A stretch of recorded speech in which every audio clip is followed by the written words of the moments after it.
Hey, there goes Chief.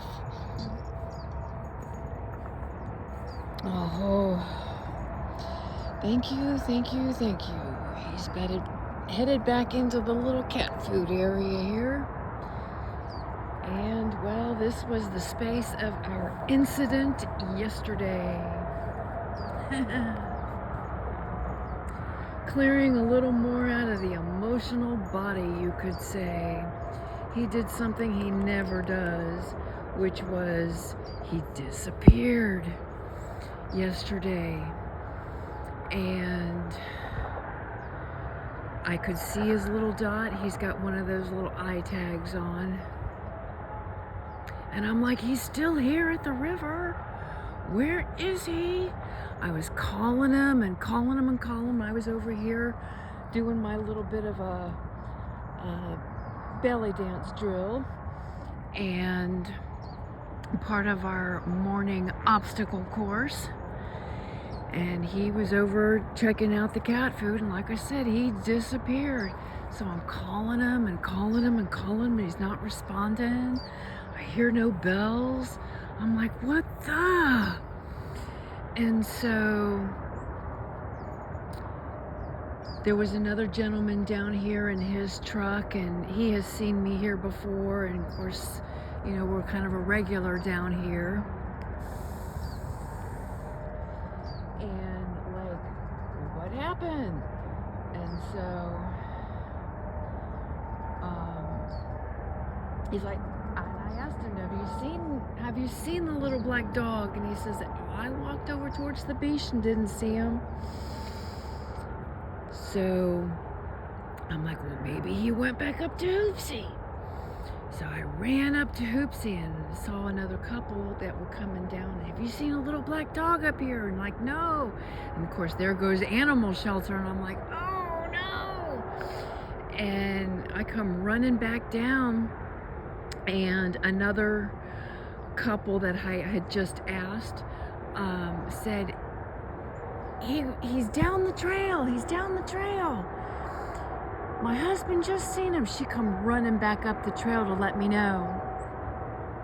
And I start to run down the trail, and I stop to give my little recall, and sure enough, there he comes around the bend. I could hear his bells first, and then he comes running around the bend. I collapsed on the trail, and ooh, that's a gorgeous yellow bird.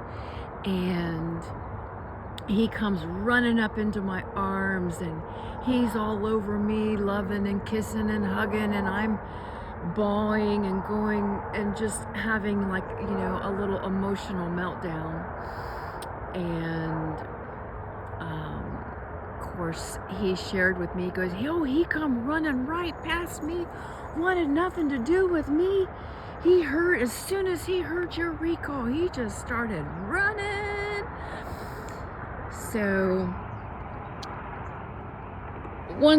then I realized what took place was I stopped here at the ramp, and he went in, and I said, I'll meet you on the other side. And that bit of vibration, that bit of transmission, that bit of communication did not go all the way through. And so he started heading back up our obstacle course to the last few places that we had been in order to find me. So yeah, so what do? Well, today is Wednesday. It's our morning off. However, he still needs to do his thing. And we've got other errands to do, but I thought, you know, let's go back. It's kind of like when you fall off the horse, you get right back on. Let's go right back to the space of the incident and rework it from here, so to speak. So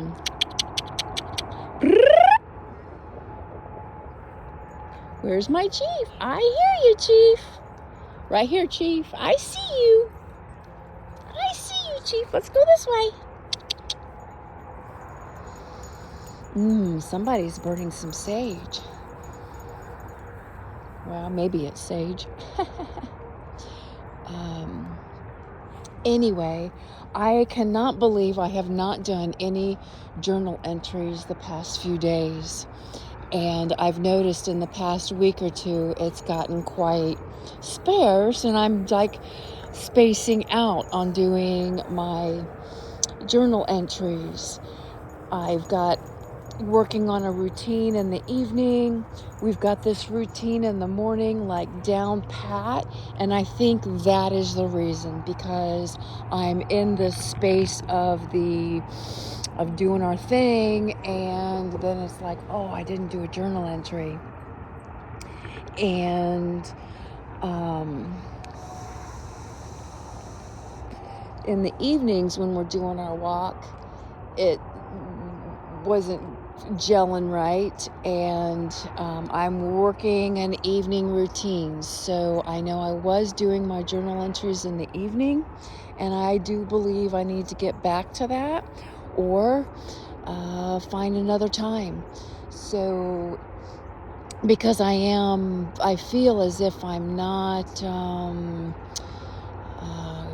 capturing and making the notes, different notes that for myself that is. I know there's this evening dog that has come back in, and it's interesting that this dog barking thing, and it's, there's nobody for me to call, there's nobody for me to complain to, there's nobody that I can pinpoint it on, so it's really taking me deeper into a space of alchemizing that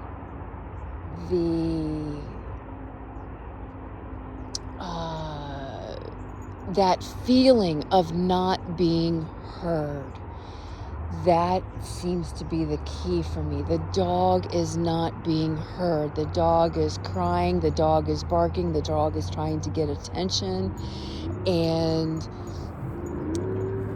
the dog is just being left in its pain or suffering or what it's wanting to communicate for hours.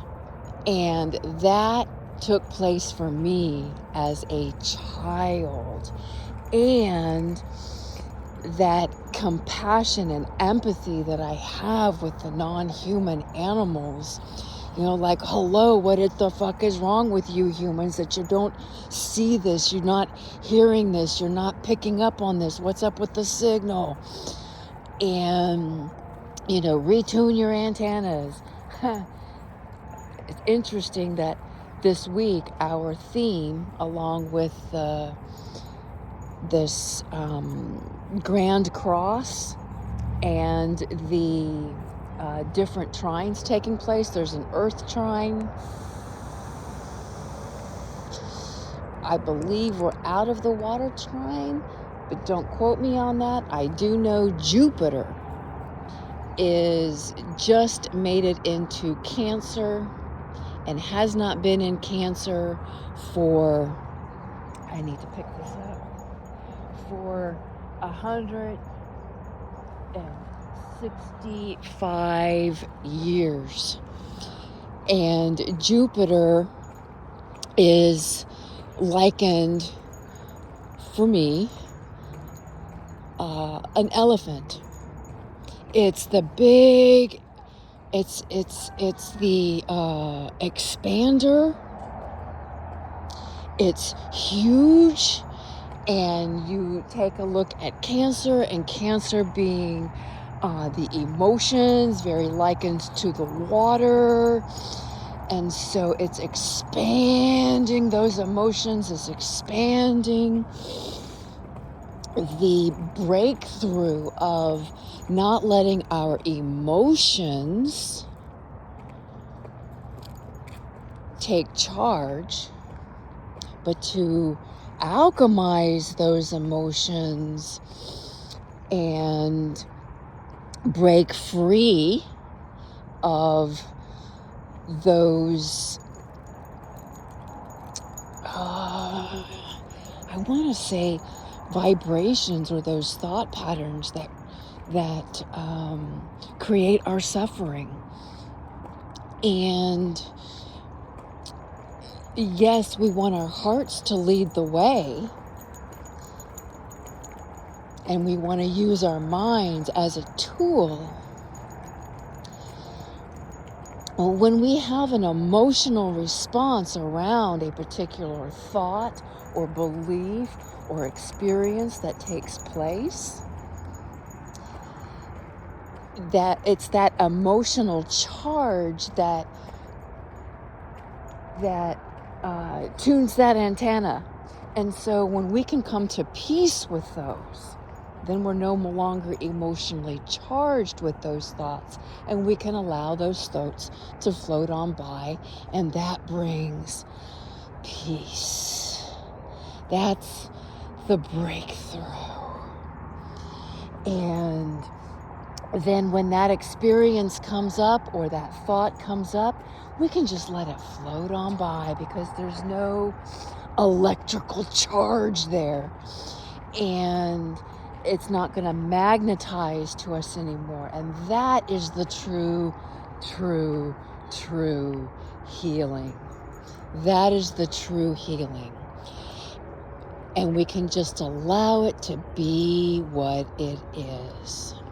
It is what it is, and we're experiencing it. And at the same time, we can create a new channel.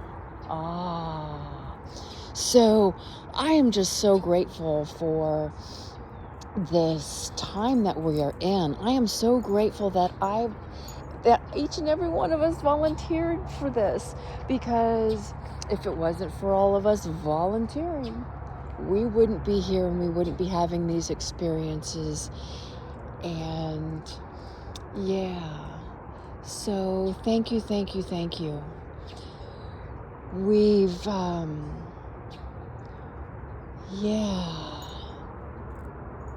and we had our Hudvash, so I can, they explained to me how the next year is going to work. And though I have not made a decision whether I'm allowing, just to see how it all unfolds. And I've also noticed that little Rashini here's got something going on with this tushy wush. What is going on with your tushy wush, Chief? All right, let's go. So, yes, still getting up. There was the one day. This made me realize exactly how sensitive, one could say, my antenna is. And a sister of mine's, she went to an appointment of hers. She has this, I think it's NIS and something like that, and a practitioner, and it was radiation poisoning.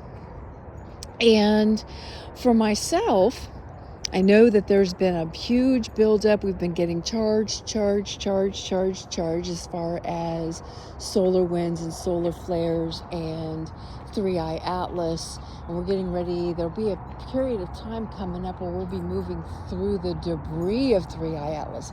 Now that ought to be interesting. Anyway, we're down here, and I'm doing my yoga and doing my thing, and I'm standing in one of my poses. I think it was the tree pose for the west direction. And all of a sudden, it just felt like the entire life drained out of me, and I'm sitting on the ground and kind of like barely move my arms. I'm really needing to focus on my breath, and I'm going, wow, what the hey? And then realizing, like, oh wow, there's like not really too many people around. Oh, should I call 911? There was this pressure in my upper chest, not my heart, but my higher heart, the upper chest. And so it would have been the higher heart chakra, so to speak. And if you believe in chakras.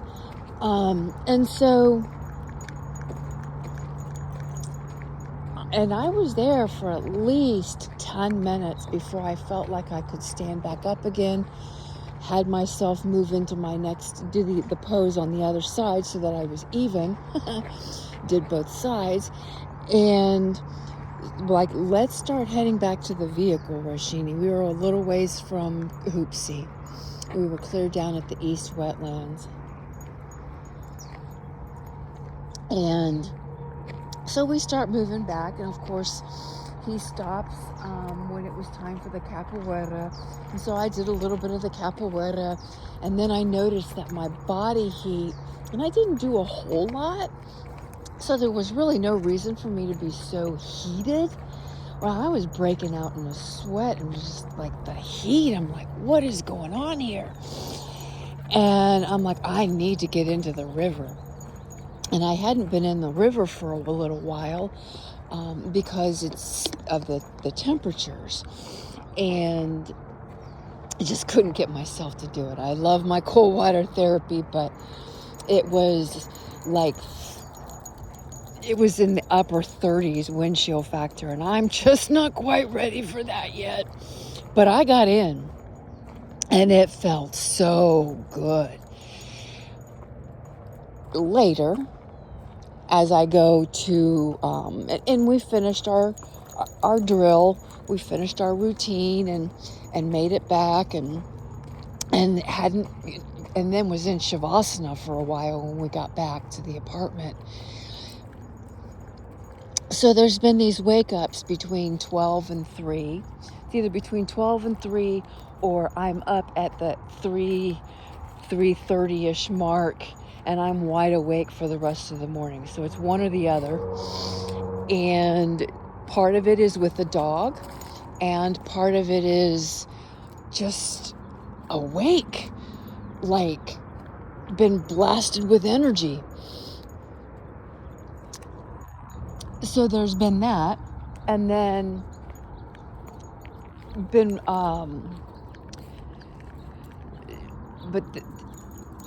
that particular, it was like, whoa, definite Shavasana for a while. Rashini and I both were out for a couple of hours. And I was like, wow, okay. So I go to open up YouTube, and Stefan Burns was there, and had done an update with the energies. And apparently, I was like, whoa, okay. There was a full halo thing that had taken place.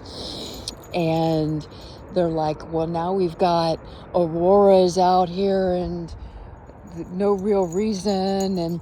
And so it definitely was a blast of the energies.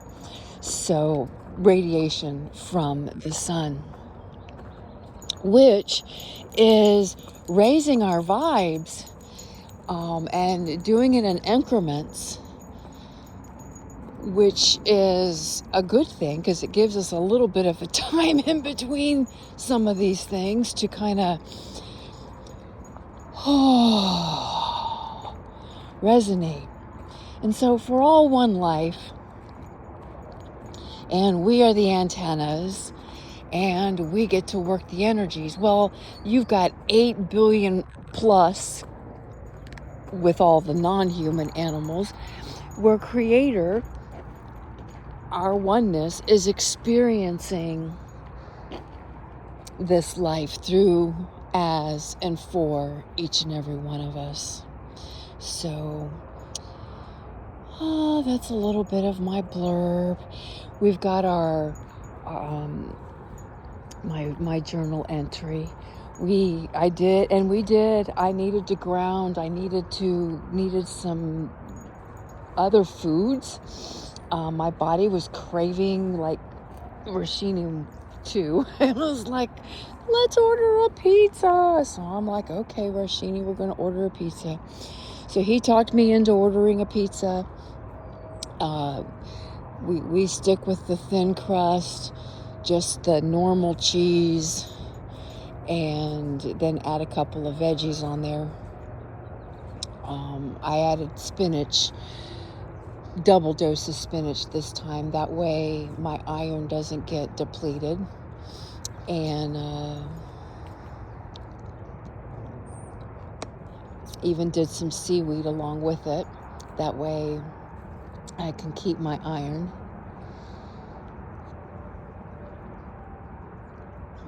And it felt complete. And it felt good. And Rashini really, really appreciated. And we've been laughing with the Big Bang. Loving our astrology. Almost got my dad's drawings done for his book.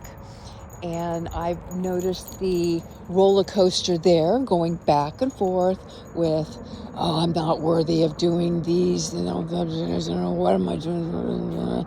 And then the next moment is like, wow, well, that's pretty impressive. Didn't know where that came from. Didn't know I could do that. So it's kind of that back and forth. So again, we're still in this back and forth with the snake here and peeling the layers. And we are in the last big whoosh from now until the 17th of February. I think it's the 17th or the 19th. Something like that is when we move. Mid-February, we move into the fire horse.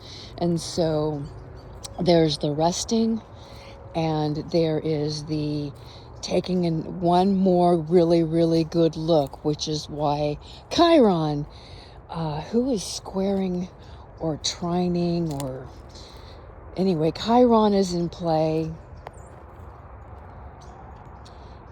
Jupiter is in play with Cancer, and you've got Sagittarius has like half of more than half, almost all the signs are in Sagittarius.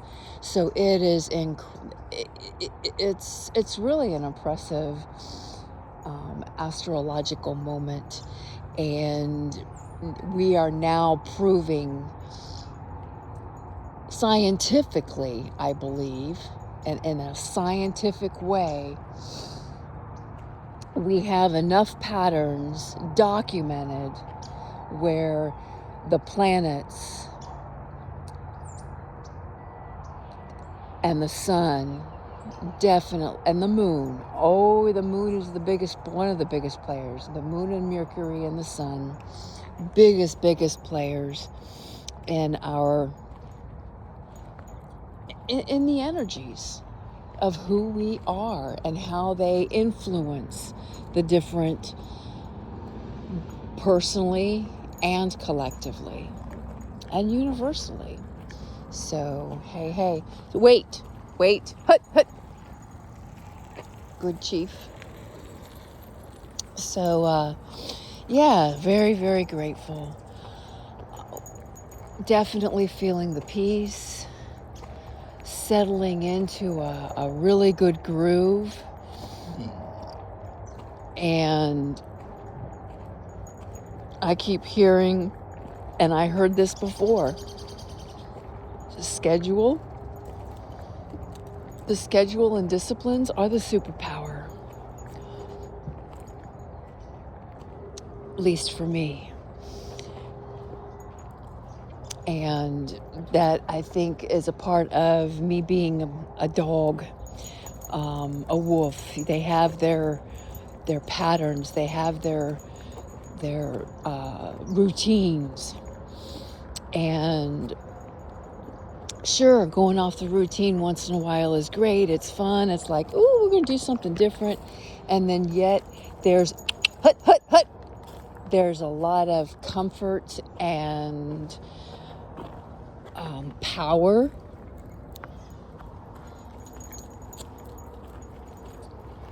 with a routine. It's kind of that a sister was sharing a little story with me about going to the same place for her coffee. You know, the people get to know you. They say your name. They know exactly what you want to order. They take constructive criticism well. There's that relationship that builds, kind of like coming down here to the wetlands, having that, the routine is great, but then going off the routine is great. Doing it a little bit differently kind of stirs things up, but visiting the same place and building that relationship has its benefits. So I personally, I like to have both. I know when I was traveling on the peregrinations, it was the routine, the daily things I did every single day that kept the anchor, that kept things grounded. Even though every day was a new scenery, new things to adventure, but there were the constants. So, thank you. A little bit of a semi catch-up journal entry, and yeah. So, thank you, thank you, thank you.